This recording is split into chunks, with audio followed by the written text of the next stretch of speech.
Money follows mindset, not effort. Let that sink in for a second. If effort alone created wealth, the hardest working people in the world would be the richest. But they're not, so what's really going on? Why do some people work endlessly and stay stuck, while others seem to move calmly, deliberately, and keep pulling further ahead? The answer isn't hustle, it's psychology. Millionaires don't just do different things, they think differently, and those internal patterns shape every external result. Identity comes before income. Here's a question most people never ask themselves. Who am I becoming while I chase money? Millionaires don't wait for money to change their identity. They reverse the order. They decide who they are first, then align their behavior to match that identity. They don't say, when I'm rich, I'll think long term. They say, I think long term, therefore I'll become rich. This identity shift is subtle but powerful. They see themselves as owners, builders, and decision makers even before the bank balance reflects it. That identity influences how they speak, what they tolerate, and what they refuse.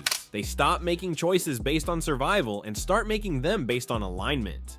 Income follows identity because behavior follows self-image. You don't rise to the level of your goals, you fall to the level of who you believe you are. Delayed gratification is their superpower.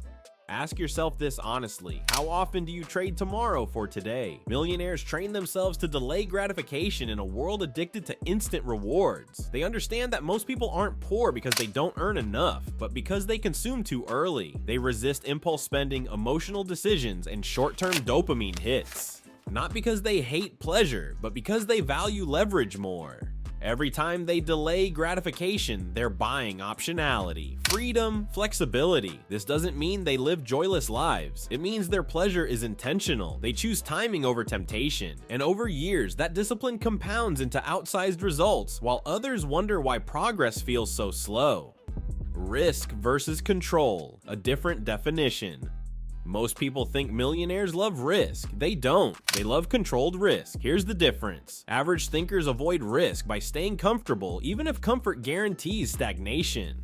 Millionaires accept uncertainty, but they reduce downside wherever possible. They gather information. They test small. They build margins of safety. They'll risk money, but not reputation. They'll risk comfort, but not values. They'll risk failure, but not complacency. What looks like boldness from the outside is often calculated patience on the inside. They understand that playing too safe is often the riskiest move of all, because it hands control of your future to circumstances instead of decisions.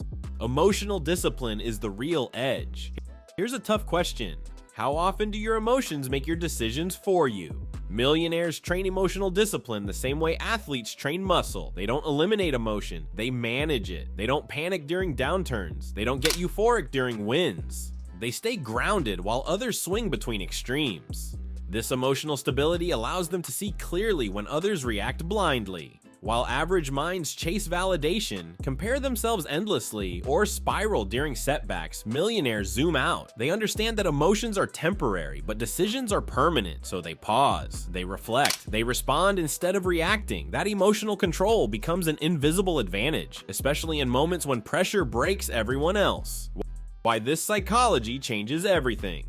Put all of this together and you start to see the pattern. Identity shapes behavior. Behavior compounds over time. Compounding creates wealth. Millionaires aren't special. They're consistent. They've trained themselves to think long-term in a short-term world, to delay gratification in an instant culture, to take controlled risks in a fear-driven society, and to regulate emotions when chaos invites reaction.